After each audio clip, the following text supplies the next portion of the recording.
Hi, welcome to Quick Coaching with Dave. I'm Dave Jacobs of Small Church Pastor. I can remember it like it was yesterday, even though it was 27 years ago. It was a Sunday afternoon and I'd just come home from church. We'd planted our first church in the Southern California area and things had been going pretty well, but the honeymoon was over and we were beginning to experience the real world of pastoring. You see, some of my leaders had chosen to go boating instead of coming to church, and boy was I upset.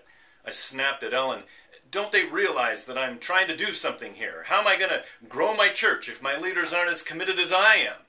And then my dear young wife, she must have been 20 or 21 at the time, she let me in on some wisdom. "Dave," she said, "this church is your life. Your whole focus is on it. Nobody cares about this church like you do. No one will be as committed as you are. They've got church and then they've got lives outside of the church. You don't. For you, it's all church. You'd better understand this and you better get over it, or you're going to push your leaders away from you. You're going to be unhappy all the time and you're going to make me unhappy." Well, an awkward silence fell over the room because I knew she was right. Friend, you will always be frustrated with your people if you fail to realize that they have a life outside of the church.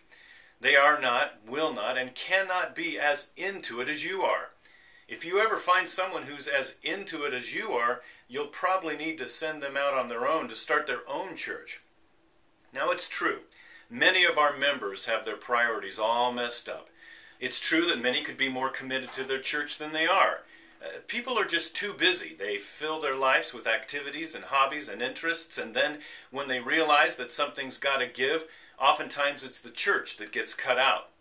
Having said all that, we've got to remember that for most, the church is not the focus it is for the pastor. This is one of those things that we've just got to accept. If we don't, we'll always be mad at our people and frustrated.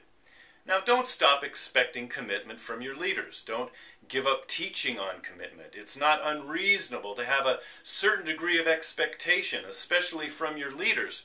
But don't ever forget that no one will ever be as focused on the church as you are.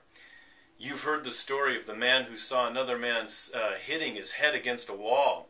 Asked him what he was doing that for, and the guy said, "Well, because it feels so good when I stop." Stop hitting your head against the wall that expects your people to be as committed to building the church as you are. Just stop it. It'll feel good.